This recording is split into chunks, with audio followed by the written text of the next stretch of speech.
날마다 쓰는 나의 신앙일기 TV 데일리 큐티 나무향기입니다.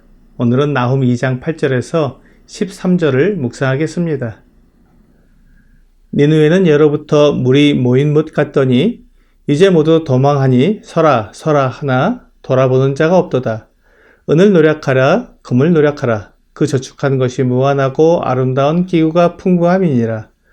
니느웨가 공허하였고 황폐하였도다. 주민이 낙담하여 그 무릎이 서로 부딪히며 모든 허리가 아프게 되며 모든 낯이 빛을 잃었도다. 이제 사자의 굴이 어디냐? 젊은 사자가 먹을 것이 어디냐?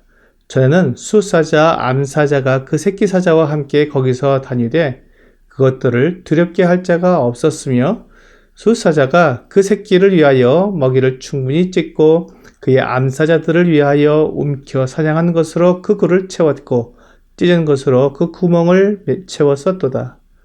만군의 여호와의 말씀에 내가 내 대적이 되어 내 병거들을 불살라 연기가 되게 하고 내 젊은 사자들을 칼로 멸할 것이며 내가 또 내 노력한 것을 땅에서 끊으리니 내 파견자의 목소리가 다시는 들리지 아니하리라 하셨느니라.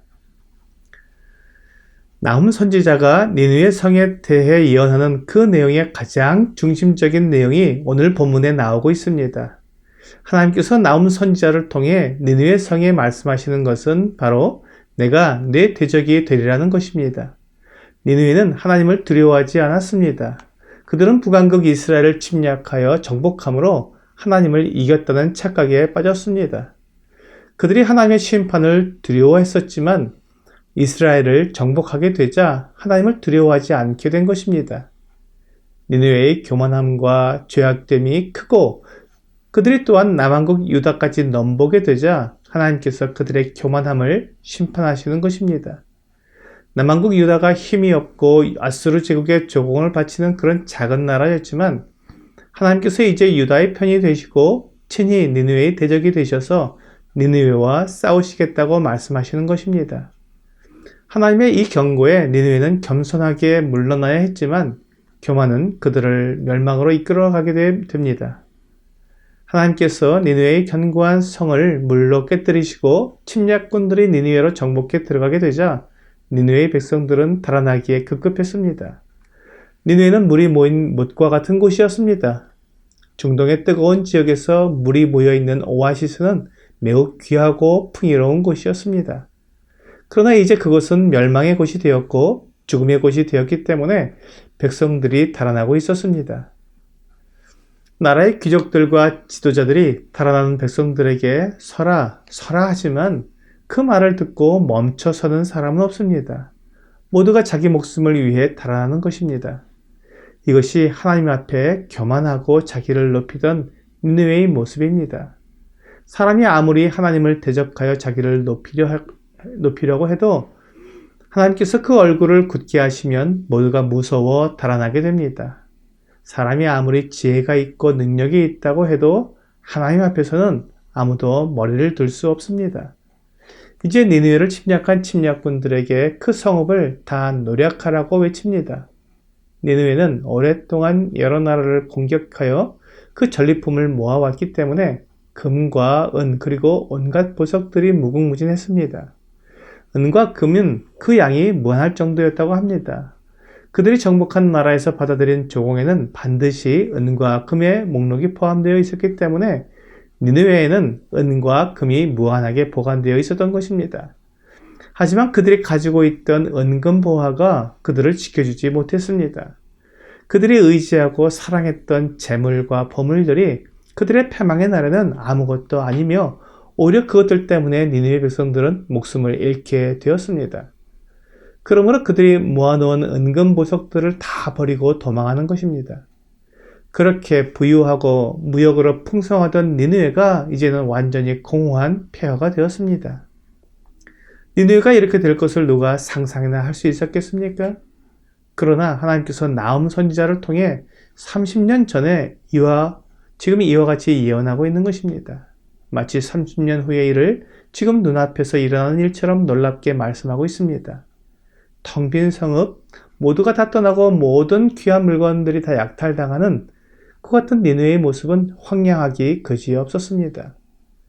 하나님을 향해 교만한 얼굴을 들고 하나님을 무시한 니느웨의 운명은 매우 너무나 참담했습니다. 하나님께서 친히 그들의 대적이 되시기 때문에 아무도 이것을 막을 수 없습니다. 나훔 선지자는 이 황량하고 끔찍한 니느웨의 모습을 사자굴로 묘사를 했습니다. 니느웨는 마치 사자와 같았습니다. 동물의 왕인 사자가 암사자와 함께 새끼들을 먹이는 사자굴이었습니다. 그곳은 언제나 약탈물로 가득 찼습니다. 하지만 하나님께서 내가 내 대적이 되어라고 말씀하시자 모든 것이 다 무너지고 파멸되었습니다. 니느웨의 번쩍이는 병거들이 불타라질 것이며 젊은 사자들이 칼에 죽임을 당할 것입니다.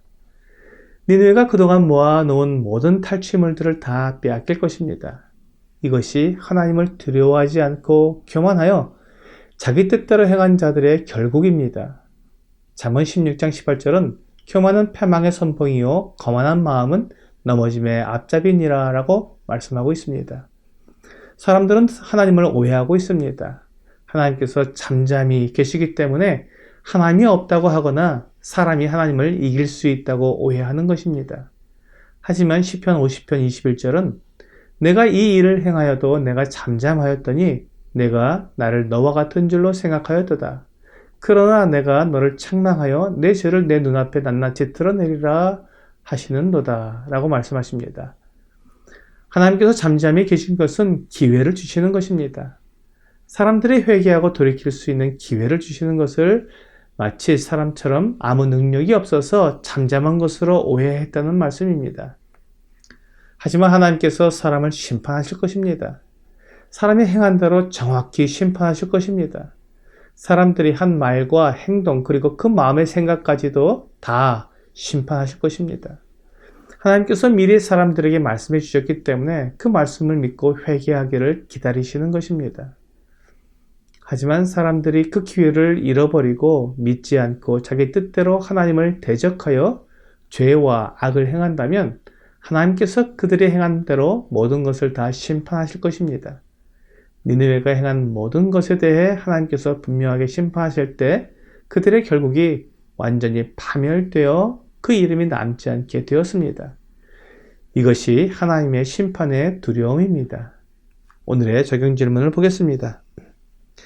당신은 하나님 안에서 평안을 누리고 있습니까? 아니면 하나님의 심판을 두려워하고 있습니까? 하나님께서 사람들에게 회개하고 화평을 누리자고 기회를 주실 때 그 말씀을 믿고 돌이켜 하나님의 심판을 피하고 하나님과 화평하게 되어야 합니다. 오늘 하나님께서 주시는 구원의 메시지를 듣고 믿어 회개함으로 하나님과 화목을 누리는 여러분과 제가 되기를 주 예수님의 이름으로 기도합니다.